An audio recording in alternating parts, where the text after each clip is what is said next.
याद रखना चाहिए, अच्छे और बुरे भावों की उत्पत्ति, ये 10 बातें प्रधान होती हैं। आपके अंदर अच्छे भाव आ रहे या बुरे भाव आ रहे तो उनमें ये 10 बातें प्रधान हैं। पहला, स्थान। आप कहां बैठे हैं, कहां रह रहे हैं, किस जगह खड़े हैं, आपको स्थान देख करके ही बर्ताव में उतरना है। जैसे मंदिरालय है, आप वहां खड़े होंगे तो तमोगुण अपने आप बढ़ने लगेगा, आसुरी प्रवृत्ति बढ़ने लगेगी। ऐसे ऐसे जिस स्थान पर खड़े होने से, देखने से, बात करने से हमारी वृत्ति बिगड़ रही, उस स्थान का तत्काल त्याग कर देना चाहिए, वहां से हट जाना चाहिए। पहला है स्थान। जैसे सत्संग, यमुना जी का एकांतिक पावन तट, किसी लता के नीचे, किसी संत भगवान के सानिध्य में, अब हमारा ये स्थान भजन वृत्ति बढ़ाएगा। उस व्यक्ति का घर जिसके पास जाने से वासनाएं बढ़ रही, उस स्थान में जहां दृश्य देखने से हमारे अंदर गंदी बातें आ रही, पहला है स्थान। दूसरा है अन्न। बहुत बड़ा प्रभाव अन्न का होता है। अगर अधर्म के द्वारा कमाया हुआ अन्न है तो बुद्धि अधर्म में ही लगेगी। यदि भोजन पकाते समय, रसोई रांधते समय आप विकारात्मक चिंतन कर रहे हैं तो कोई भी प्रसाद पाए उसके अंदर विकार जागृत हो जाएगा। अन्न का बहुत बड़ा प्रभाव पड़ता है। एक बार पूज्यपाद उड़िया बाबा जी महाराज अपने परिकर के साथ भ्रमण में थे तो किसी बड़े धनी मानी ने निमंत्रण दिया, महाराज आज यहीं रुको। तो बाबा ने कहा हम लोग गांव के अंदर नहीं रुकते, तो बाहर कोई वृक्षों का समुदाय, जंगल जैसा, तो उसमें वहां रुके, पर भोजन उनकी तरफ से, भोजन सबने पाया। जब सुबह हुआ तो महात्मा जन, साधक जन एक दूसरे की तरफ देखे और बोले आज तो हमको बड़ा दोष हुआ, गंदा स्वप्न आया और हमारा संयम बिगड़ गया। बोले ये तो हमको भी हुआ, जितने थे सबको हुआ। उड़िया बाबा के समीप गए, बाबा ने कहा अच्छा ऐसा हुआ, ये तो अन्न दोष है, बुलाओ सन्न पवाने वाले को, फिर चलेंगे। बुलाया और बाबा ने कहा बिल्कुल सत्य बोलना, नहीं तो आप जानते हो इतने महात्माओं के संयम को आपने भ्रष्ट कर दिया, सत्य बोलना क्या बात थी। तो उनका महाराज संतान नहीं हो रही थी, सुना था आप बहुत सिद्ध महापुरुष हैं तो आपके परिकर को इसीलिए पवाया, अंदर काम भाव था, ये हमारे कामना थी कि संतान उत्पन्न हो, वैसे ही चिंतन करते हुए बनाया ऐसे। बोले सबका संयम नष्ट कर दिया, होश में, नरक जाने वाली बात मत सोचो। अरे संतों को पवाओ जैसे अपने पुत्र को पवाते हैं, ऐसी भावना करनी चाहिए। आज हो भाग्य तो परिणाम खुद मंगल में निकलेगा। काम भाव से युक्त होकर क्यों बनाया, सब संतों के अंदर विकार पैदा कर दिया। अन्न का प्रभाव पड़ता है, हम जैसा अन्न पाते हैं वैसा। कई बार सुनाया है, सिद्ध महापुरुष पूज्य प्रातः स्मरण श्री बलराम दास जी महाराज झाड़ू मंडल, यमुना के पावन तट पर ही है, रास मंडल के पास में, वो अपने एक लता के नीचे बैठे हुए भगवत चिंतन कर रहे थे। अचानक यमुना जिस नजदीक है तो कोई माई स्नान किए हुए निकली तो नेत्रों ने देखा और विकार उत्पन्न हो गया। वयोवृद्ध सिद्ध महापुरुष, उन्होंने कहा अब तो इस शरीर को नष्ट कर दूंगा। शिष्यों ने कहा महाराज ऐसा क्यों? बोले किसी माता के शरीर को देखकर हमारे अंदर विकार क्यों आ गया? ऐसा नहीं, आज तक कभी नहीं हुआ, ऐसा क्यों हुआ? उनका महाराज आपस में सब शिष्यों ने कि कुछ ना कुछ तो खान पान में गड़बड़ी हो गई तभी ऐसा हुआ। बाबा आज परिक्रमा करते हैं वृंदावन की, बाद में आप जो आदेश करेंगे जैसा करेंगे, पहले परिक्रमा। वृंदावन की परिक्रमा का बहुत बड़ा प्रभाव, जब कभी मन आपका ऐसा विक्षिप्त हो, परेशान हो, तत्काल परिक्रमा प्रारंभ कर देना, नाम जप करते हुए। आप देखना परिक्रमा पूरी होते होते शांति हो जाएगी। बाबा ने खूब नाम कीर्तन करते हुए शिष्यों के साथ परिक्रमा दी, मन का विकार शांत हो गया। उनका ऐसा कैसे हो सकता है कि हमारे अंदर विकार आ गया? ये बड़ी सूक्ष्मता का विषय है। कल प्रसाद कहां से आया था? उस समय लाडले गोविंद देव जी महाराज यहीं विराजमान थे वृंदावन। बोले तो ठाकुर गोविंद देव जी का प्रसाद आया था। लकुट उठाई है वो भगवत स्वरूप, तस्मित तज्जने भेदा भावान। भगवान और भगवान के ऐसे जनों में भेद नहीं होता, वो भगवत स्वरूप होते हैं। गए और कहा बताओ आपका प्रसाद न पावे तो अपराध लगे कि प्रसाद नहीं पाया, और प्रसाद पावे तो हमारे अंदर काम जागृत हो जाए, हम तो मरे ना दोनों तरफ से।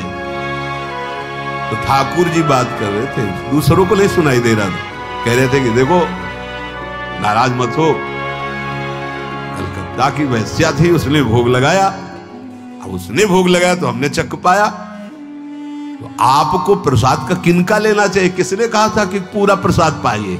जरा किनका ले लेते हो, मधुकरी पाते। हाँ ये बात आपकी मान। तो हमारा तो पूरा विश्व है, कोई भी भोग लगाएगा हम तो पाएंगे। हमारे प्रसाद की निष्ठा आप सबके हृदय में, तो किनका लीजिए, पूरा मत पाइए। सोचिए, भगवद अर्पित प्रसाद और वृत्ति, भगवान ने आदेश किया किनका पाओ, माधुकरी मांग के खाओ।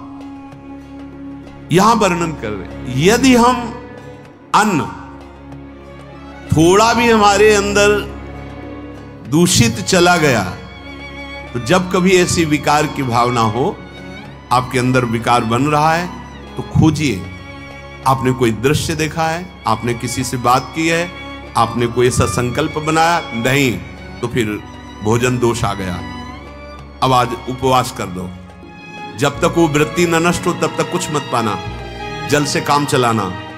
एक दिन एक पहर अपने आप शांत हो जाएगा। अगर बहुत विकलता हो रही तो नाम कीर्तन शुरू कर दो, भोजन मत पाना, नाम कीर्तन शुरू, बिल्कुल शांति मिल जाएगी, बिल्कुल। और ये तो उदाहरण महापुरुष इसलिए देते कि हम सावधान रहें। हमारे अच्छे भाव या बुरे भाव में ये 10 बातें बहुत प्रभाव डालती हैं। पहला स्थान, दूसरा अन्न, और तीसरा जल। पानी भी बहुत संभाल के, नहीं आजकल तो देखो प्रायः ऐसे दांत से प्लास्टिक नोचेंगे, ऐसे पानी पिएंगे, कब भरी गई, कहां भरी गई, कैसा पानी, बड़ा देखो कैसा हमारे भजन साधन के लिए विक्षेप पैदा होता चला जा रहा है। पहले सुंदर सरोवरों का जल, मतलब 15 वर्ष तो गंगा जल ही केवल पिया है, जो आकाशवृत्ति से मिला नहीं, गंगा जल ही पिया है। कुआं का जल, फिर आया हैंडपैप का जल, अपवित्र होने लगा। हैंडपैप में जो वाशर, अगर वो कहीं चमड़े का पड़ा हुआ है तो अपवित्र जल हो गया। अब हैंडपैप का भी अंतर ध्यान स्वरूप हो गया, अब तो नहीं दिखाई देता। अब रह गया है मोटर से निकले और फिल्टर में जाए, वो मशीन जो फिल्टर करती पानी को, आरओ, उससे। अब वो जिनके पास है तो है, नहीं तो परिक्रमा लगाया हो, आपको पानी पीने को नहीं मिलेगा। देखो कैसा समय आ गया। भोजन, पहले कोई दगाबाजी भोजन में तो नहीं करता था। गांव में जब जिसके यहां दूध बेचा जाता था ना, उसको बहुत लघु दृष्टि से देखा है, गाय माए एक बराबर होती है, ये दूध बेचता है। 10-5 किलो मठा तो आप ऐसे मांग के ले सकते थे, अगर अड़ोस पड़ोस में वो मठा मिल जाएगा। जब कोई उत्सव होता, फ्री दूध 100, 200, 500 किलो पूरे गांव के सब दे देते, कोई ऐसे बेचता था। अब दूध नहीं, जब बूढ़े लोग बैठते थे कहते थे पानी बिकेगा आगे चल के। आज पानी बिक रहा है, नहीं बिक रहा, पानी बिक रहा है। हमें लगता है सबको ही पैसे से ही पानी है, वो बोतलें नीली नीली नहीं, इतनी बड़ी बड़ी बिकती, उन्हीं से पानी पिया जा रहा है। आगे और समय जल का प्रभाव पड़ता है। जैसे हम गंगा जल पीते थे, सही कहते हैं, कई दिन जब भोजन नहीं मिलता तो पूरी पौष्टिकता गंगा जल से मिलती थी। गंगा माता के जल से ऐसा लगता था मानो हम परम पावन अमृत पान कर रहे हैं, सारी पौष्टिकता मिलती थी। कुएं का जल अपने आप में पौष्टिकता से युक्त होता है, जो हमें चाहिए। आज देखो जल की समस्या हो गई, पवित्र जल पीने के लिए हम तरस रहे। कहां है जल और कैसे मिलेगा जल? या तो आप पैसे वाले हो तो आप खरीद करके पीजिए, नहीं तो अब वो जल नहीं रह गया कि कुएं से निकाला पी लिया या सरोवर से पी लिया, या कैसा दुर्भाग्य है। जल का बहुत बड़ा योग है साधना में। जैसे स्थान का तो परम पावन वृंदावन धाम, अन्न का, तो अब हम भगवत प्रसाद पाते हैं। जल का बहुत बड़ा योग है, आज दूषित होता चला जा रहा है, क्योंकि अब हाथ की बात नहीं रह गई है कि आप सुंदर कुआं से जल लें या सरोवर से जल लें या आप नदी से जल लें। स्वामी जी के लिए लिखा हुआ है रोज यमुना स्नान और रोज यमुना जल ही पान। हमारे वृंदावन के समस्त भगवत स्वरूपों का स्नान यमुना जल से ही होता था, हो रहा है और होता ही रहेगा। बिहारी जी के लिए आज भी कलश में भरकर यमुना जल ही जाता है। वो कपड़ा से ऐसे ढक के जब हम 2 बजे परिक्रमा देते थे तो एक महाभागवत है, वो किसी को छूते नहीं, दूर से कहते छूना मत, बिहारी जी के लिए जल जा रहा है स्नान के लिए बिहारी जी। फिर चौथा है आपका परिकर, जहां पर रह रहे हैं वो समुदाय, चाहे परिवार हो या आप समुदाय, वो कैसा है, रजोगुणी है, तमोगुणी है, सतोगुणी है या त्रिगुणातीत भागवतिक है, उसका प्रभाव पड़ेगा। पांचवा है आपका पड़ोस, आसपास वाले घर, जैसा है वैसा प्रभाव पड़ेगा आपके ऊपर। पड़ोस निंदनीय है तो बंधन से युक्त होना पड़ेगा। लंका के पड़ोस में रहने के कारण अगाध महिमा वाले समुद्र को बांध दिया गया, रघुनाथ जी ने पुल बांधा और दंड देने के लिए तैयार हो गए थे सरकार, अग्निबाण संधान कर लिया था, पड़ोस के कारण ही तो ना, पड़ोसी रावण था, इसीलिए आस पड़ोस का बड़ा प्रभाव पड़ता है। फिर अगला है दृश्य, इस पे बहुत सावधानी की जरूरत है। ये मोबाइल भगवान चल गए हैं, बहुत विस्तार से चल गए हैं, अब कोई छोटा मोबाइल रखना नहीं चाहता, सब वो स्क्रीन वाला रखना चाहते, टच मोबाइल। दृश्य से बचो, बच्चों, जवानों, बूढ़ों, सबकी वृत्ति जो माया आकर्षित करती, जो दृश्य हम देखने के लिए अंदर से उल्लसित है, वो मोबाइल में सब है, चाहे भागवतिक और चाहे सांसारिक। तो भाई देख लो, गुण दोष में संसार है, अगर आप दोष ग्रहण करना चाहते हो तो दोष ले लो, गुण तो गुण। बहुत बहुत खतरनाक विषय है और बहुत लाभदायक विषय है। किसी संत की वाणी एक बार समझ में नहीं आई, अगर हम 10 बार सुने तो समझ में आ जाएगी, ये लाभदायक है। कभी कोई किसी से बात करनी, पहले जाए तो पोस्ट कार्ड चलते थे, एक कार्ड, वो 15 पैसे का इतना बड़ा वाला आता था, 25 पैसे का बंद वाला लिफाफे में आता था, नीले नीले कागज का 15 पैसे वाला कार्ड, उसमें चिट्ठी जाती थी महीनों में। कभी यहां 1 मिनट में अमेरिका से बात कर लो, कितनी बढ़िया बात हो गई। उसका दुरुपयोग ना करो। अब हमारी इतनी चंचल वृत्ति है कि दुरुपयोग करने के लिए उत्साह बढ़ जाता है, बोले अब सब काम हो गया है, अब एकांत सेवन कर रहे हैं, अंदर से सिटकिनी बंद और मोबाइल भगवान का संग शुरू। 2-4 मिनट सत्संग और अच्छे दृश्य देखे, फिर बगले में वहां सब होता है कि आप बस उसको ऑन कीजिए, फिर जो मनोरंजन शुरू होता है, फिर उपासक मिटिया मेट हो जाता है। ये बहुत सावधानी की बात कह रहे हैं। वैसे हमें लगता है यदि आपको इस बड़े कार्य वाले ना हो तो छोटा मोबाइल रखे तो अच्छा रहता है। तो इसलिए ये एक ऐसा कलयुग भगवान ने रचा है कि बचा पाना बड़ा मुश्किल है। इससे वृत्ति को बचाओ, जो बचा ले गया वो आगे साधना कर सकता है। बहुत सावधान बच्चों। हमें लगता है यदि आपका मन चंचल हो, आपके शासन में ना हो, तो स्क्रीन वाला मोबाइल हो अपने माता पिता को दे देना चाहिए। और हम कहते रखो, छोटा वाला रखो, कभी कोई आपत्ति विपत्ति या सूचना देनी हो, बढ़िया काम करता है। जरूरी नहीं है इतना बड़ा लेके चलना। हाँ, अगर आपको बहुत राजकीय विभाग के कार्य हैं तो बात अलग है कि कौन सी सामान कहाँ कैसे, तो वहां से वीडियो भेज रहा है, वो चेक कर रहा है, यस हाँ ठीक है अब चलाओ। अपने को क्या काम है? सत्संग अगर सुनना है तो सत्संग सुनने के अलग यंत्र आते हैं, चला दे उसमें, वो इतनी बड़ी लगती है उसमें, चिप, पेन ड्राइव ऐसे लगा दो और सत्संग सुनो। जरूरी वो दृश्य वाला रखो। यहां कह रहे दृश्य, अगर गलत दृश्य देखा तो बावरे बन जाओगे और अच्छा दृश्य देखा तो भगवान के मार्ग के पथिक बनोगे। तो देखो, अच्छे दृश्य में भी दोष दर्शन की वृत्ति की गुंजाइश है। जैसे कोई लीला हो रही है, लीला के पात्र, जैसे हमारे ब्रजमंडल में रास लीला होती थी, ऐसे 12 वर्ष 13 वर्ष के लीला पात्र, सब नव किशोर, जहां भाव ही बने रोते रहो। अब वहां बड़े बड़े लीला पात्र हैं, अगर हमारी भावना शासन में नहीं है तो वहां हम अंग प्रत्यंग के दर्शन से हमारी हाव भाव वहां जो हो रहा है उससे हमारी वृत्तियां बिगड़ जाएं।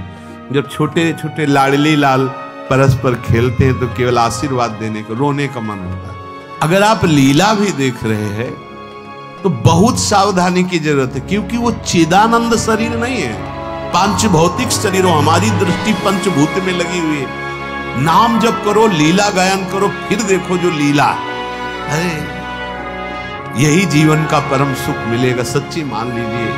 बस हम बार बार ये कहते हैं, मोबाइल का सदुपयोग कीजिए, दुरुपयोग नहीं। मोबाइल बुरा नहीं, उसका प्रयोग बुरा है। दृश्य और साहित्य वैसे ही मनोवृत्तियां फिसलने वाली हैं, और जब ये आ गया कि फिसलाने में कितना लाभ है तो ऐसा कोई साहित्य और आलोचना, ऐसी कोई वार्ता न करे जिससे हमारे अंदर गंदे भाव आवे। यदि अच्छी चर्चा करते तो अच्छे भाव आते हैं। देखो, अभी ऐसी कोई भावुक चर्चा होने लगे तो सबका हृदय द्रवित हो जाएगा, और गंदी चर्चा हो तो हमारा हृदय विकार युक्त हो जाएगा। और कार्य, आप जो कार्य करते हैं उसका प्रभाव आपके मन के ऊपर पड़ता है।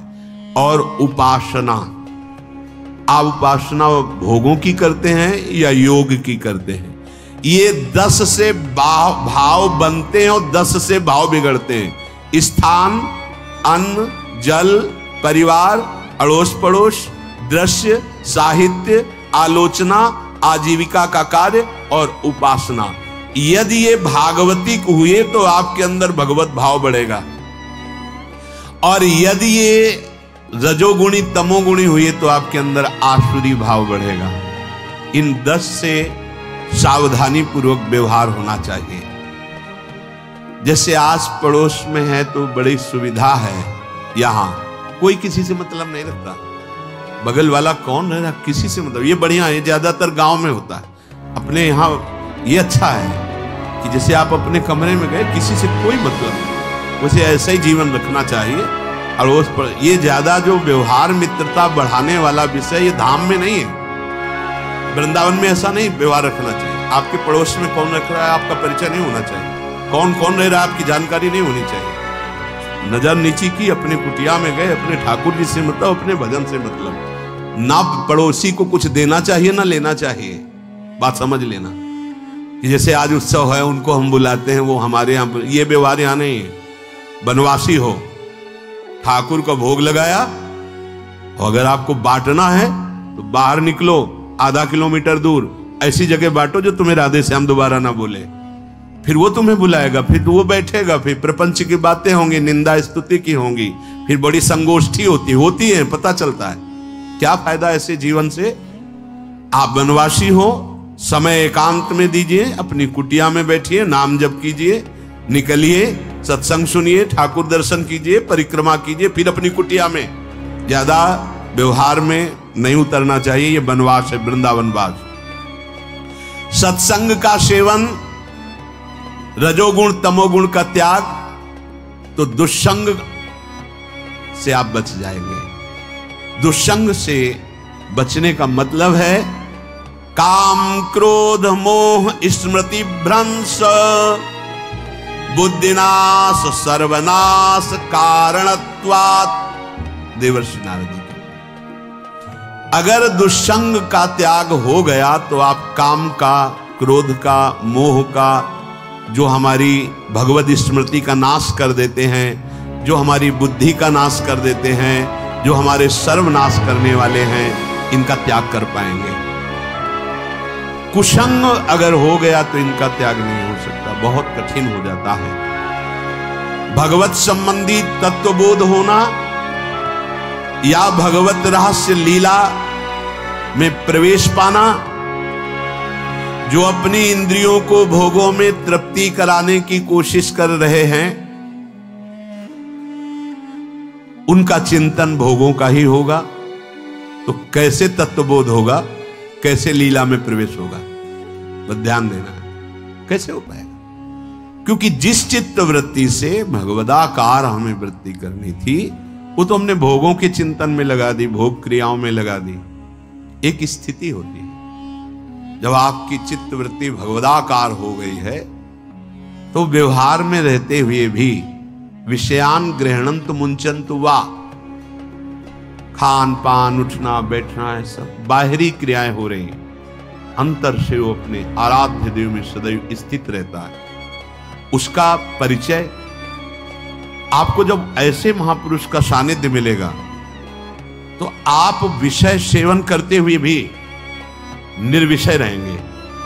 आपके अंदर विषयों की प्रियता नहीं रह जाएगी, आपके अंदर एक प्रबल वैराग्य ऐसी धारणा बन जाएगी, कुछ नहीं, कोई भी तुम्हें प्रभावित नहीं कर सकता। यद्यपि खान पान हर्ष आदि की सब व्यवहारिक वृत्तियां हैं, पर उस महापुरुष का प्रभाव ऐसा होगा कि आपका हृदय निर्विकार हो जाएगा।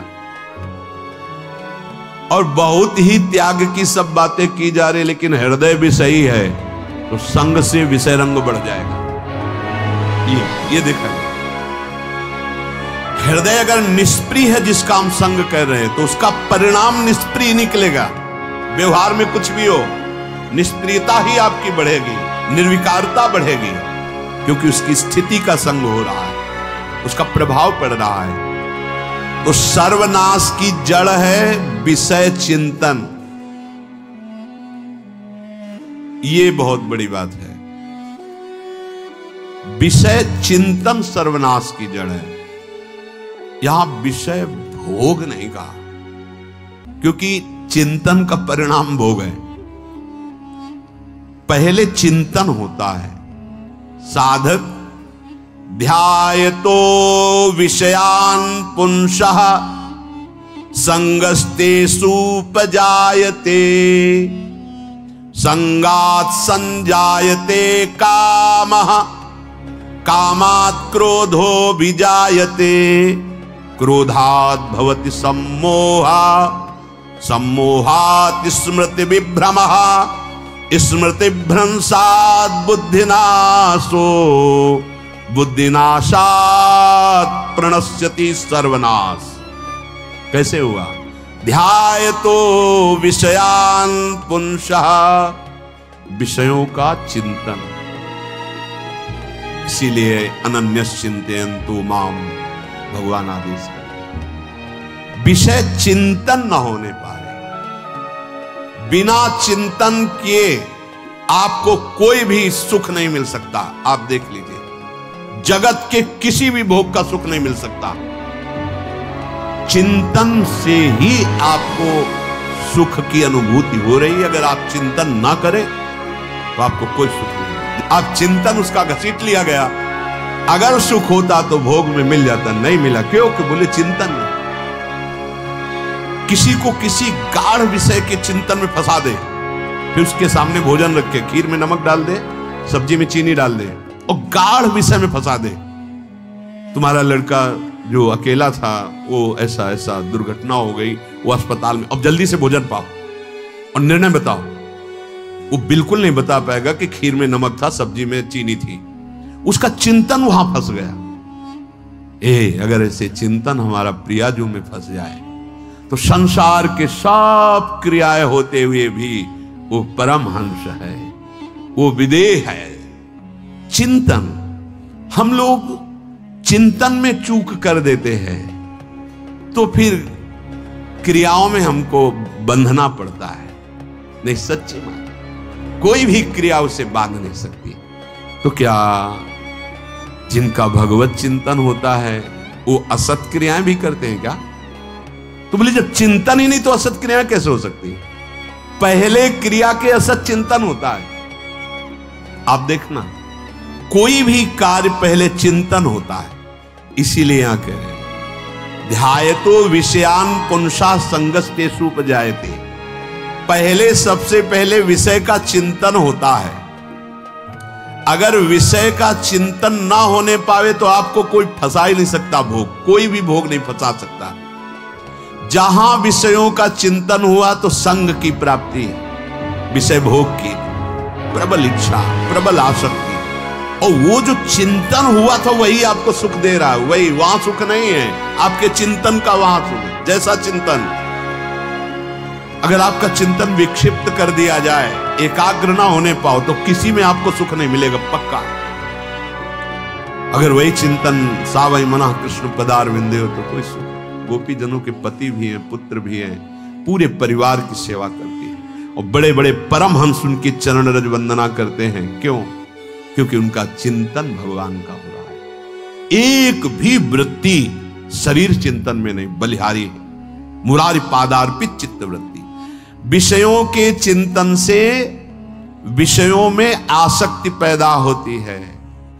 आसक्ति से विषय कामना की प्रबलता और क्रिया होती है, और क्रिया में बाधा पड़ने से क्रोध पैदा होता है।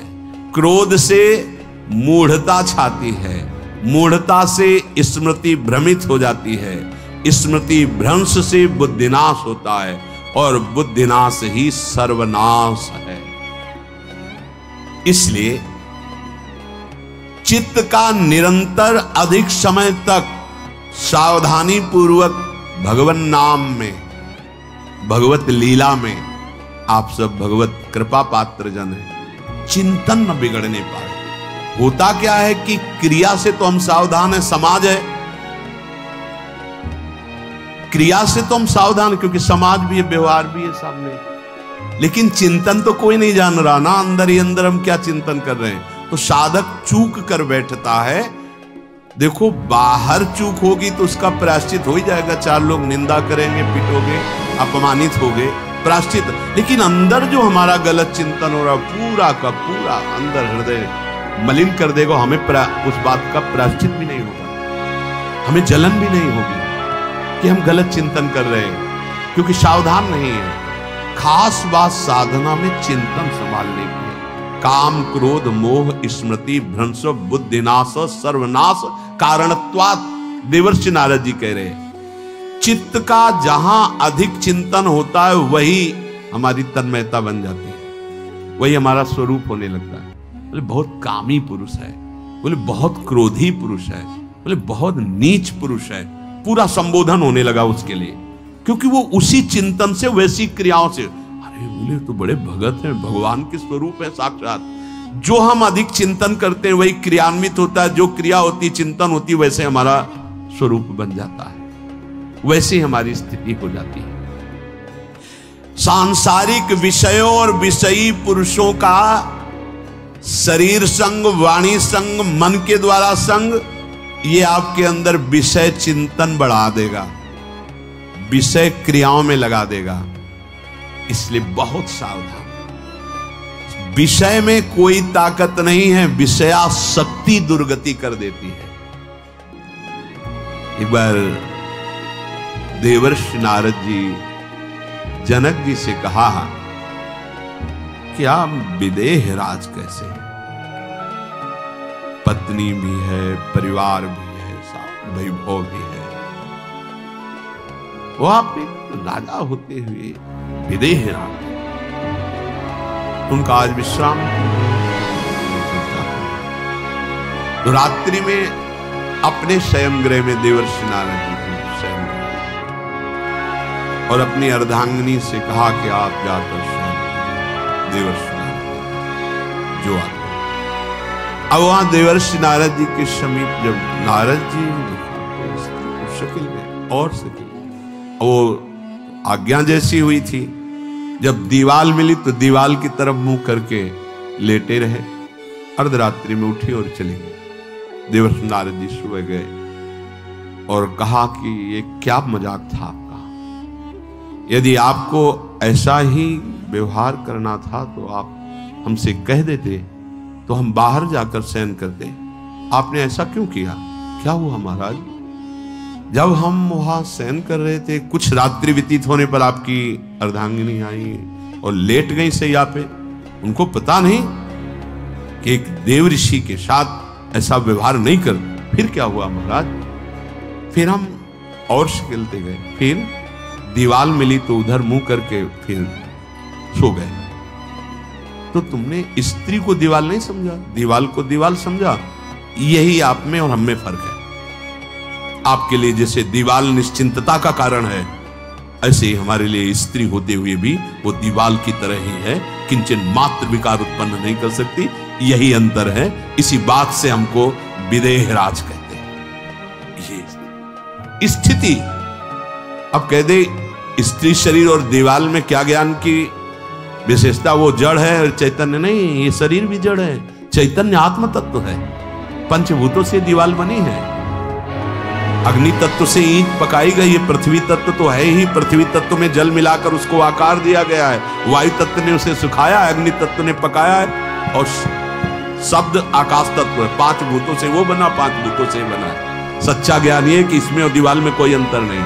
चैतन्य घन आत्म तत्व के कारण ये चलता फिरता नजर आता है, और वो खड़ा स्थायी जड़ दिखाई दे रहा है। इसमें भी भगवान है, उसमें भी भगवान है। इसमें भी पंचभूत है, उसमें भी पंचभूत है। नरसिंह भगवान खंबे से प्रकट हुए थे, बस केवल अज्ञान के कारण जड़ चैतन्य का भेद है।